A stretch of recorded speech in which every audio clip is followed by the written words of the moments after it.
बच्चों, आज मैंने अपने लिए एक नया बैग खरीदा और उस बैग में मुझे ये छोटे छोटे पाउच देखने को मिले। आप भी अपने लिए जब कोई नया बैग या नए जूते या फिर कोई इलेक्ट्रॉनिक सामान खरीदते होंगे तो आपने भी उन डिब्बों में ये छोटे छोटे पाउच पड़े देखे होंगे। क्या आप जानते हैं कि ये पाउच क्या होते हैं, इनके अंदर कौन सी चीज़ होती है और इन्हें उन डिब्बों में क्यों डाला जाता है? मैं बताती हूँ। इसके अंदर होता है सिलिका जेल। यहाँ पर लिखा हुआ दिख रहा है आपको, ये सिलिका जेल। अब हम इसे देखिए, ये किस तरह दिखाई देता है। इसमें ये दाने दिखाई दे रहे हैं।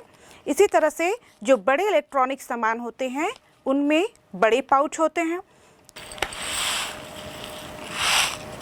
और इस तरह से इसका काम है वातावरण की नमी को अवशोषित कर लेना और इस तरह हमारी चीज़ें सुरक्षित रह पाती हैं, क्योंकि हम जानते हैं कि जो इलेक्ट्रॉनिक सामान होते हैं उनमें नमी नहीं होनी चाहिए, वरना उनमें जंग लग जाती है। साथ ही जो हमारी चमड़े की वस्तुएं होती हैं, है ना, उसमें यदि नमी आए तो वहाँ पर उनमें फंगस लग जाती है और वो जल्दी ख़राब हो जाती हैं। तो ये सिलिका जेल उनके जो नमी है उसको अपनी सरफेस पर, अपनी सतह पर अधिशोषित कर लेता है और वातावरण को शुष्क बनाए रखता है। और इसका गुण होता है कि ये वातावरण की नमी को अपनी सतह पर अधिशोषित कर लेता है। जी हाँ, आपने सही सुना, अधिशोषित कर लेता है। यानी कि जो वातावरण की नमी है वो इस सिलिका जेल के अंदर तक नहीं जाती, केवल इसकी सतह पर उपस्थित रहती है। यानी कि जो सिलिका जेल के द्वारा नमी का अवशोषण होता है वह केवल सतह पर होने वाली प्रक्रिया है। इसी तरह से हमारे दैनिक जीवन में कई प्रक्रियाएं हैं, जैसे कि साबुन के द्वारा साबुन की प्रक्षालन विधि, या फिर लोहे में जंग लगने की क्रिया हो, या फिर जल का मृदुकरण हो, या फिर जल का शुद्धिकरण की क्रिया हो। ये सभी सतह पर होने वाली ही प्रक्रियाएं हैं। अब आप समझ ही गए होंगे कि मैं किस टॉपिक की बात कर रही हूँ। जी हाँ, एकक 5 पृष्ठ रसायन। पृष्ठ रसायन सतह या अंतरा पृष्ठ पर होने वाली प्रक्रियाओं से संबंधित है। तो आइए सबसे पहले हम जानते हैं कि अंतरा पृष्ठ क्या होता है। जैसे कि आप जानते हैं, पदार्थ की जो मूलभूत प्रावस्थाएं हैं, ठोस, द्रव और गैस, इनमें से किन्हीं भी दो स्थूल प्रावस्थाओं को एक दूसरे से पृथक करने वाली जो सतह या सरफेस होती है उसे हम अंतरा पृष्ठ कहते हैं। जैसे कोई भी दो स्थूल प्रावस्था हम ले सकते हैं, ठोस द्रव हो, या फिर कोई दो द्रव हो, या फिर एक गैस और एक द्रव हो, या फिर एक गैस और ठोस हो। ये सभी अलग अलग दो प्रावस्थाएं हैं जिन्हें एक दूसरे से पृथक करने वाली जो सतह होती है वह अंतरा पृष्ठ कहलाती है। हाँ, दो गैसों के बीच किसी भी प्रकार का अंतरा पृष्ठ नहीं होता है, क्योंकि गैसें आपस में पूर्ण रूप से मिश्रित हो जाती हैं। ये जो स्थूल प्रावस्थाएं हैं वो यौगिक के रूप में भी, शुद्ध यौगिक भी हो सकती हैं या फिर कोई विलयन भी हो सकती हैं। यहाँ पर हम जब इन स्थूल प्रावस्थाओं को से अंतरा पृष्ठ को अलग दिखाते हैं तो उसके लिए हम छोटे हाइफन या फिर स्लैश का इस्तेमाल करते हैं। एक महत्वपूर्ण बात ये कि अंतरा पृष्ठ की मोटाई तो कुछ अणुओं तक ही सीमित होती है, लेकिन इनके पृष्ठ का जो क्षेत्रफल होता है वह स्थूल प्रावस्था के कणों की साइज पर निर्भर करता है। इसके साथ महत्वपूर्ण ये भी है कि अंतरा पृष्ठ पर किन्हीं प्रक्रियाओं को संपन्न करना जितना महत्वपूर्ण होता है उतना ही महत्वपूर्ण होता है अंतरा पृष्ठ तैयार करना। वर्तमान में हम 10 की घात ऋण 8 से 10 की घात ऋण 9 पास्कल कोटि के उच्च निर्वात में धातुओं के द्वारा इसे प्राप्त कर लेते हैं। इसके साथ ही इन्हें भंडारित भी इन्हीं निर्वात प्रक्रिया या निर्वात कक्ष में किया जाता है, क्योंकि यदि ये बाहर रखा जाए इन्हें तो वायु में उपस्थित नाइट्रोजन या जो ऑक्सीजन गैस है वो इनके सरफेस पर आच्छादित हो जाती हैं। इस प्रकार हम देखेंगे कि दैनिक जीवन से जुड़ी हुई बहुत सी प्रक्रियाओं के साथ साथ औद्योगिक महत्व की भी बहुत सी प्रक्रियाएं, जैसे कि विलीनीकरण, क्रिस्टलीकरण, इसके अलावा विषमांगी उत्प्रेरण तथा इलेक्ट्रोड प्रक्रम, ये सभी भी यहाँ पर सतह पर होने वाली प्रक्रियाएं हैं। तो इस तरह हम देखते हैं कि पृष्ठ रसायन का जो विषय है वह औद्योगिक महत्व का ही है, साथ ही साथ वैश्लेषिक महत्व का होने के साथ साथ हमारे दैनिक जीवन में होने वाली परिघटनाओं के विषय में भी काफ़ी महत्वपूर्ण है। इस अध्याय के अंतर्गत हम अंतरा पृष्ठ से संबंधित विभिन्न विशिष्टताओं जैसे कि अधिशोषण, उत्प्रेरण, एंजाइमी उत्प्रेरण तथा कोलाइडों के विषय में विस्तार पूर्वक जानेंगे। तो आइए सबसे पहले हम जानते हैं अधिशोषण। ऐसे कई उदाहरण ज्ञात हैं जो ये दर्शाते हैं कि किसी ठोस के पृष्ठ की प्रकृति संपर्क में आने वाले प्रावस्था के अणुओं को आकर्षित करके अपनी सतह पर धारित करने या होल्ड करके रखने की होती है। ये अणु ठोस के अंदर प्रवेश नहीं करते हैं, ये केवल उसके पृष्ठ पर ही संचित होते हैं। इस प्रकार हम कह सकते हैं कि किसी अणु स्पीसीज का किसी ठोस या द्रव के स्थूल की तुलना में उसकी सतह पर या पृष्ठ पर अधिशोषित होना अधिशोषण कहलाता है। और इस प्रकार इस अणु स्पीसीज का जिस अणु स्पीसीज का किसी ठोस की सतह पर अधिशोषण होता है उसे हम अधिशोष या एडजॉर्बेट कहते हैं। उसी तरह से जिस ठोस सतह पर अधिशोषण की प्रक्रिया होती है उसे हम एडजॉर्बेंट कहते हैं। ठीक उसी तरह जिस तरह विलयन के में हम विलेय या विलायक की से इसकी तुलना कर सकते हैं। बहुत से ऐसे पदार्थ हैं जैसे कि चारकोल, सिलिका जल, एल्यूमिना जल, जो कि सूक्ष्म अवस्था में या सूक्ष्म बारीक चूर्ण के रूप में एक अच्छे अधिशोषक की भांति कार्य करते हैं, क्योंकि बारीक चूर्ण प्रावस्था में इनके पृष्ठ के क्षेत्रफल में वृद्धि हो जाती है। इसी तरह से बहुत सी धातुएं जैसे कि निकिल, प्लैटिनम, प्लैडिनम आदि भी सूक्ष्म अवस्था में या तथा कोलाइड्स ये अच्छे अधिशोषक की भांति कार्य करते हैं। उदाहरण के लिए हम देखते हैं कि यदि एक बंद फ्लास्क में हम चारकोल ले लें और उसमें कुछ गैसें जैसे कि ऑक्सीजन, हाइड्रोजन, क्लोरीन, अमोनिया आदि को एकत्रित कर लें तो कुछ समय बाद हम देखेंगे कि उसके अंदर जो गैस का दाब होता है वह कम हो जाता है। ऐसा इसलिए हुआ क्योंकि चारकोल ने इन गैसों को अपनी सतह पर अधिशोषित कर लिया है। यहाँ पर ध्यान देंगे कि जो चारकोल होता है ये अच्छा अधिशोषक होता है। चारकोल किस तरह हम तैयार करते हैं? हम जब लकड़ी को उच्च ताप पर वायु की अनुपस्थिति में गर्म किया जाता है तो लकड़ी के अंदर उपस्थित जो वाष्पशील पदार्थ होते हैं या नमी होती है वो बाहर निकल जाती है और इस तरह से जो हमें कोयला प्राप्त होता है उसे हम चारकोल कहते हैं। ये चारकोल एक बहुत अच्छा अधिशोषक होता है। साथ ही साथ यदि हम इस तैयार चारकोल को भाप के साथ उच्च ताप पर रक्त तप्त होते तक गर्म कर दें तो इसकी अधिशोषण की क्षमता और भी बढ़ जाती है और इस प्रकार तैयार चारकोल को हम एक्टिवेटेड चारकोल या सक्रिय चारकोल कहते हैं। और प्रायः अधिशोषण प्रक्रम में या शुद्धिकरण की प्रक्रिया में एक्टिवेटेड चारकोल का उपयोग किया जाता है। दूसरा उदाहरण हम ले सकते हैं मेथिलीन ब्लू का।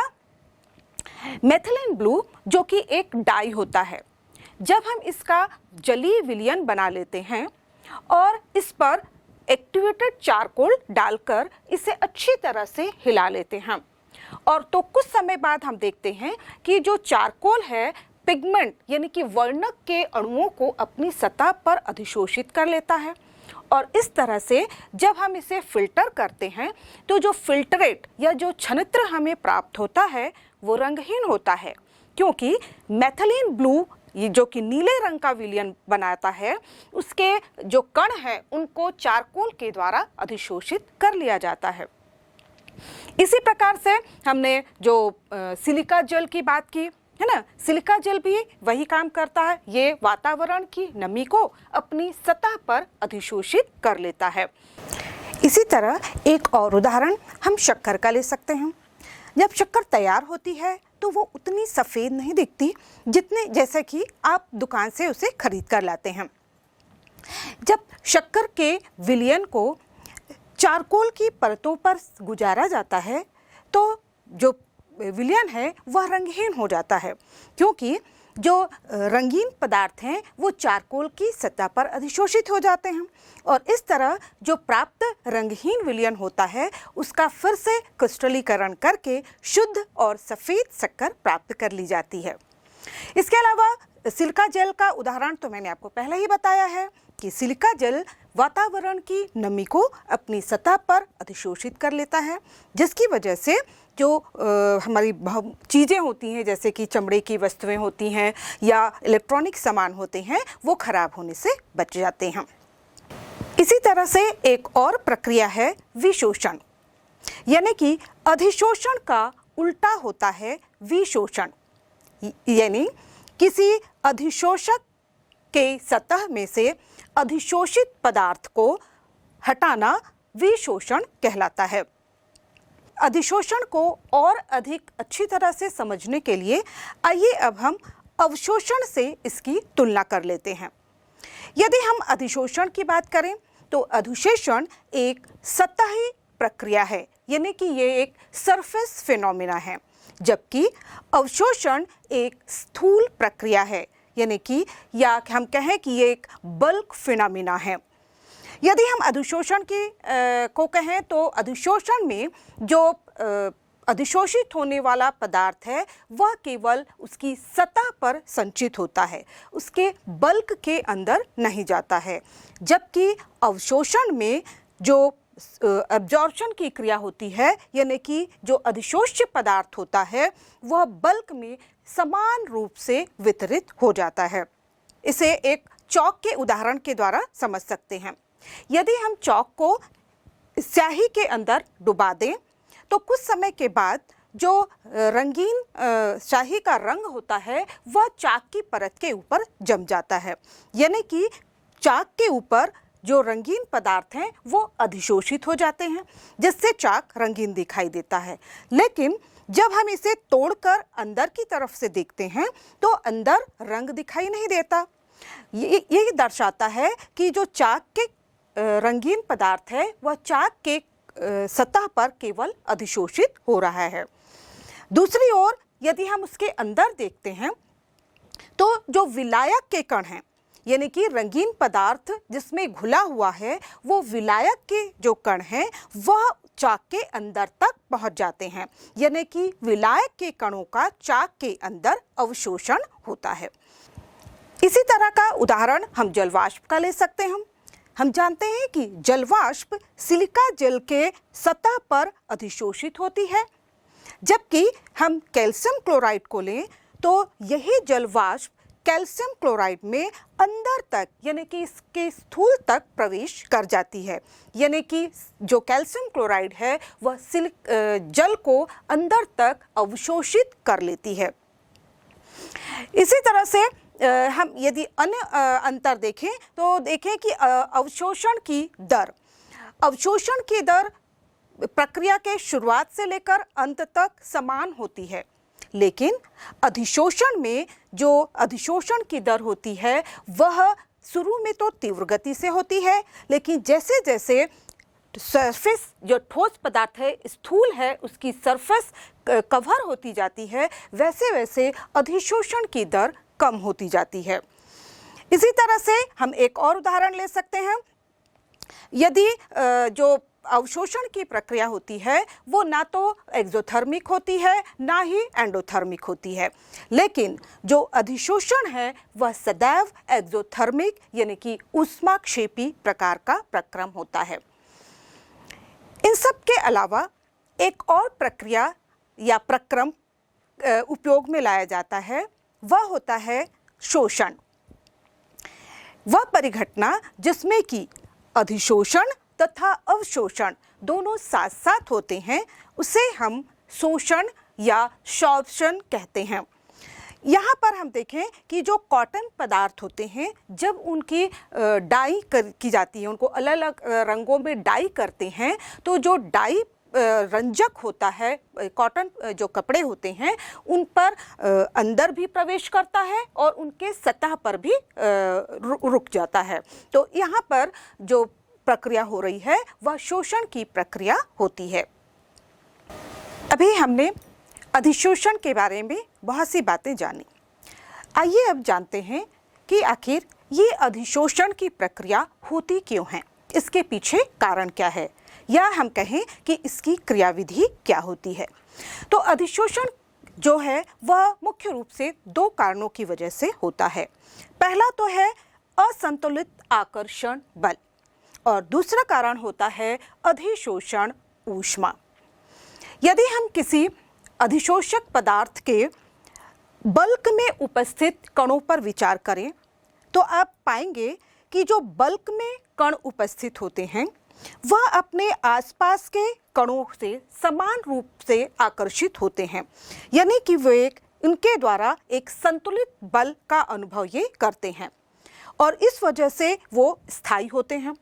लेकिन यदि हम इनके सतह पर उपस्थित कणों पर विचार करें तो आप देखेंगे कि जो सतह पर उपस्थित कण है वह अपने समान कणों से चारों तरफ से घिरा हुआ नहीं है और इस वजह से इन पर असंतुलित बल कार्य करते हैं। इस असंतुलित बल के कारण ही किसी ठोस की सतह के जो कण होते हैं ये बाहर के अपने आसपास उपस्थित जो प्रावस्था होती है उसमें उपस्थित कणों को अपनी ओर आकर्षित करके सतह पर संचित करके या होल्ड करके रखते हैं।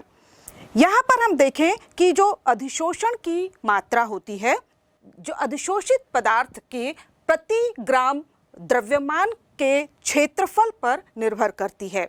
जितना ज़्यादा क्षेत्रफल होता है अधिशोषण की मात्रा भी उतनी ही अधिक होती है।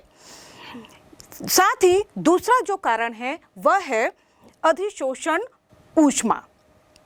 जैसे कि हमने देखा कि जो सरफेस पर उपस्थित कण होते हैं वह असंतुलित बलों का अनुभव करते हैं और इस वजह से ये अस्थायी होते हैं, जिससे इनकी ऊर्जा अधिक होती है।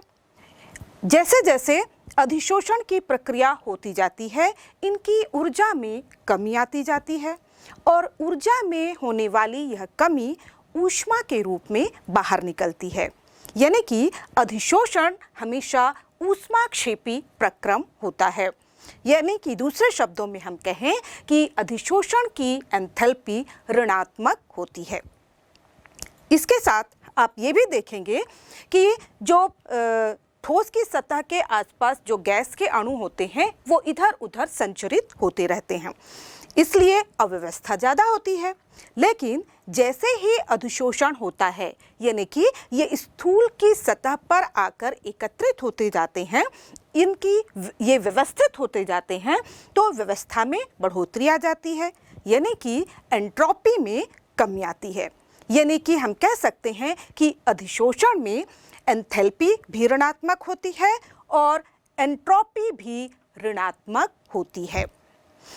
अब यहाँ पर हम देखें कि हम जानते हैं ऊष्मागतिकी प्रक्रम के अनुसार या ऊष्मागतिकी के नियम के अनुसार हम ये जानते हैं कि जो स्वतः प्रवर्तित प्रक्रम होते हैं उनके लिए सामान्य जो ताप एवं दाब पर डेल्टा जी का मान ऋणात्मक होना चाहिए। और डेल्टा जी का मान यदि हम देखें तो delta G is equal to delta H minus T delta S. इस समीकरण के अनुसार डेल्टा जी का मान तभी ऋणात्मक हो सकता है जबकि यहाँ पर डेल्टा एच का मान पर्याप्त ऋणात्मक हो। और इस स्थिति को के कारण चूंकि यहाँ पर जो अधिशोषण है वो एक्सोथर्मिक होता है, इसलिए डेल्टा जी का मान ऋणात्मक हो जाता है। और इस तरह से डेल्टा जी के मान ऋणात्मक होने के कारण जो दोनों गुणक डेल्टा एच एवं टी डेल्टा एस दोनों गुणकों के संयोजन के द्वारा डेल्टा जी का मान ऋणात्मक हो जाता है और यही वजह है कि अधिशोषण की प्रक्रिया संपन्न होती है।